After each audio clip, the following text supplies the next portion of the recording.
All right, we had a big week that's just concluded. Big in that because it's the first official full week of Division 1-2 play. Out of curiosity, Jay, did you catch any of those matches from this last week, and did any performances stick out for you? Yeah, I watched a really good number of them. I'll tell you, there's two teams that surprised me, and both for good reasons. One, I thought Loyola surprised me. I know that everybody in the Meva was talking about how Loyola was kind of rebuilding a little bit, that they had lost a lot of guys. I don't know if their setter is redshirting or not, the starting setter, but the backup kid was in there playing this weekend. They played really, Garrett Zold, correct? Yeah, Garrett Zold, absolutely. They played really well. Devin Jocelyn on the outside for them stepped up and put down some pretty big kills, had a really good serve. I was really impressed with the way that Loyola played. And I know they lost to BYU in 4, but that part doesn't matter to me so much as the level of play that I thought Mark Holtz has got going on in his gym. So that's the first one. The other one is BYU. BYU, for all intents and purposes, I think is the team that's going to be competing with Hawaii, at least at this stage. If I were going to put my globe out there and my magic 8 ball, so to speak, I'd say that BYU and Hawaii right now are probably the two top teams that everybody is gunning for. And for the obvious reasons, Garcia, for one, is just a beast. The guy is crushing balls left and right.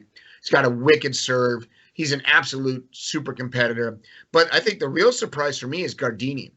He looks like he's put on a few pounds of muscle. His attacking has got a lot more crisp, and his serve is a little bit better. And he's just, he's got a decent vertical, but it's just he's so long and lean. He's got these long levers. So I think Gardini, for me, might be my player of the week, so to speak, as I saw him play against Lewis and against Loyola, and the kid looked really good. So those are probably the two standouts for me. Yeah, I'll agree with you on both. With BYU, they go into Chicago and say, let's take it to Lewis and let's take it to Loyola. And those aren't two walkover matches by any means. Right. And you definitely already touched on GGF, Gabby Garcia Fernandez. And he had a monstrous weekend.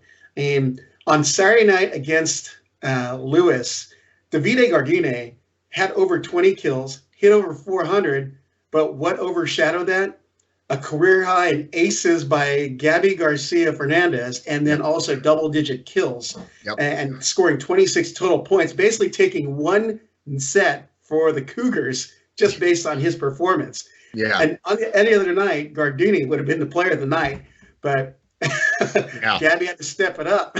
Yeah, no, and he's just a high flyer. The kid has an absolute cannon for an arm, and he's got some pieces around him that can handle it. And Stanley, the setter, did such a nice job of distributing. That kid, I know that there were some question marks of whether or not he was going to be healthy this year, but man, that kid is really doing some nice things, and he's distributing to the right people at the right times, running a really nice, fast offense. And so I'm if I'm a gambling man, I'd have to say the odds are pretty high that BYU is going to be in the hunt at the end of the year in some form or fashion.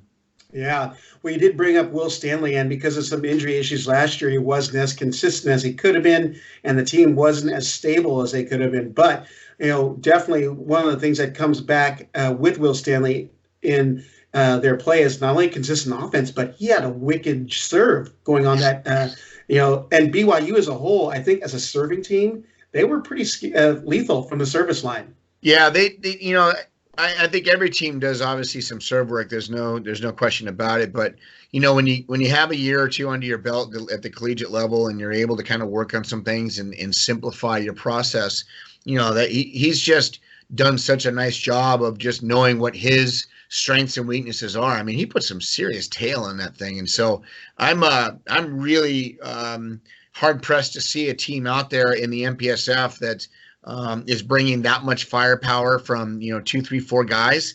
There are obviously some teams. UCLA's got Gemma, and obviously Pepperdine's got a couple of guys, and I think there's going to be some guys in Green Canyon that are going to bring some serious heat as well. So, but just in general, BYU right now to me is probably the team to be in the MPSF. Oh, no doubt, no doubt. One of the other matches I want to touch on from last week was on Thursday night, UCLA visiting Damon, which is a second-year program. And John Spera and the First Point Foundation helped get that program off the ground. From what I understand, it was a great crowd, a 3-0 win for UCLA, but it's history in the making. And it's great to see volleyball growing in Amherst, New York, for all the places. Right. You know, I when I got the call from UCLA last year, and they said they wanted to come out and play us, they said that they were already going to be on the East Coast. They had I think they have another East Coast swing. I'm not sure when that's happening, but regardless, they said they wanted to come out and play us. And they said before they came in our gym, they were going to be at Damon. You know, and you're right. First Point Foundation helped start that program. And I know that the head coach is doing some really nice things up there with building that program the right way. And, you know, John, in his infinite wisdom, said, hey, you know, we got you off the ground. Let's be your first match, and let's kind of kick the season off, so to speak, with a bang. And so they filled that gym. I don't know what the seating capacity is in that gym, but you know, I know Damon maybe didn't match up firepower wise to what UCLA was bringing, but it really doesn't matter. You're right. It's a historic night. And kudos to UCLA for making that attempt to help out with that program. And it, you know, I was talking to a couple other people the other day in an interview that it's not so much about seeing if you can beat a team like that if you're a Damon College.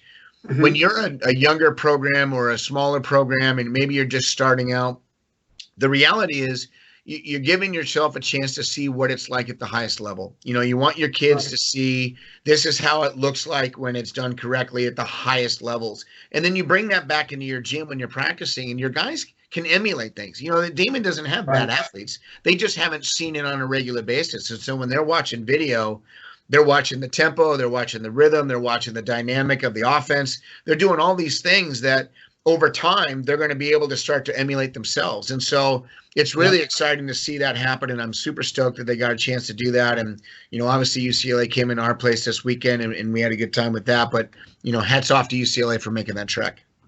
Well, it's actually an excellent segue because the next match I wanted to talk about was UCLA coming to good old Fairfax, Virginia, visiting your digs.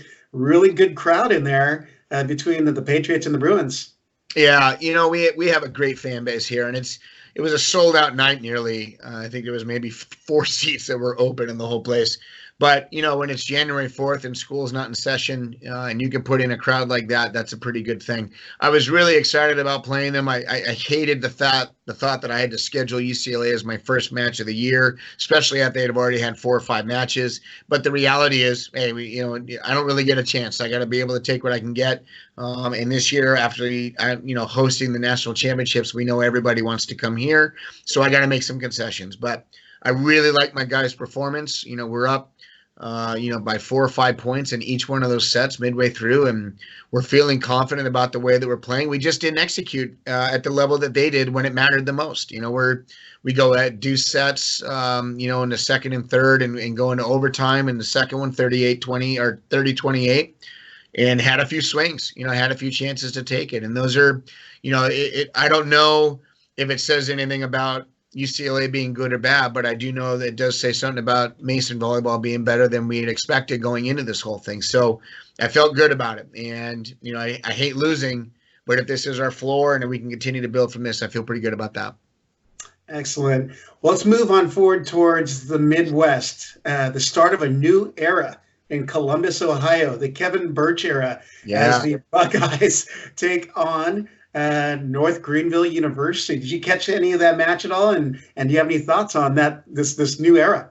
Yeah, I did. It's awesome to see Birch taking over that program. I've known him for years. He's a great coach. He's obviously won 6 or 7 national championships at various places. He might know a thing or two about winning. But, he's also put a really great staff around him, too. Hudson Bates and Luke Maloney are 2 great coaches. Obviously, Mason alumni, if I want to be a little bit, if I want to push a bit. But, he's built a really good staff.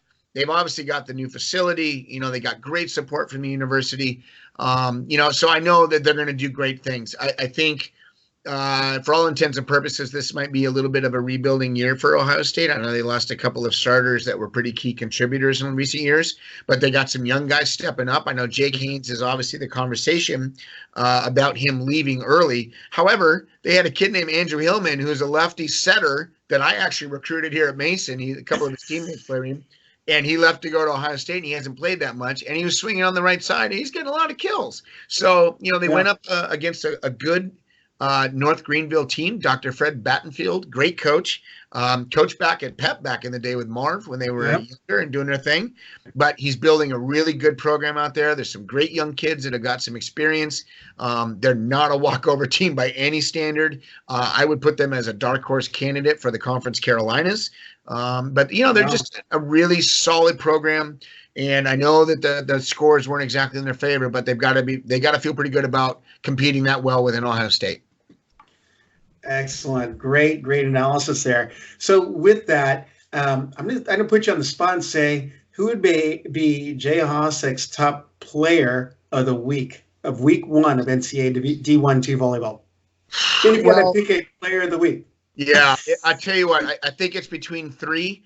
It's got to be between Gardini, Garcia Fernandez, and Jimma from UCLA are probably the three. Jimma just brings such a different dynamic of attacking. And, we didn't necessarily do a fantastic job of slowing him down, but he just hits at such a high clip, and he hits at angles that you don't normally see in your gym.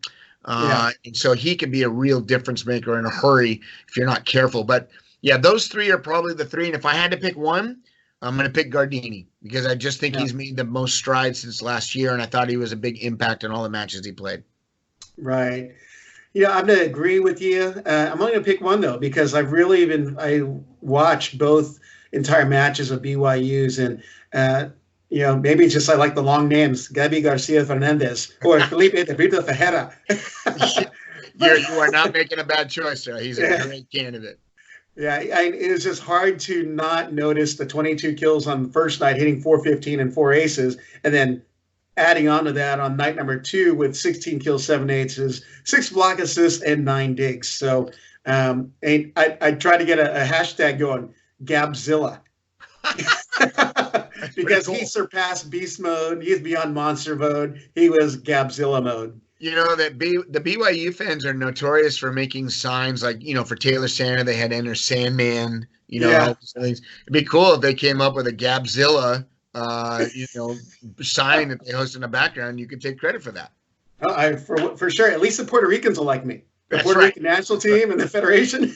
Yeah, they're a passionate people. You want them on your side. Right. Hey, well, let's go on to week 2, which is a humongous week of volleyball. I didn't count them all, but there's definitely 20-plus matches happening across the nation. Jay, we'll say your top 3 matches that you've got your eye on, and you can pick one of the George Mason matches. I can. Okay. Well, I'm gonna pick 2 of them because I'm happy about having them in our gym. USC and Stanford are both coming into our gym this weekend, along with NJIT. I think those are going to be really good matches to watch. But if I'm going to pick a couple of others, I want to see what UC Irvine does against Lewis and Loyola. And I know UCI is your team, so I may have stolen your thunder. But UCI is a team that is struggling a little bit with their setter position. They're figuring out what they're doing there. They got a couple of guys that are young, that are on the court, that are, figuring it out as they go.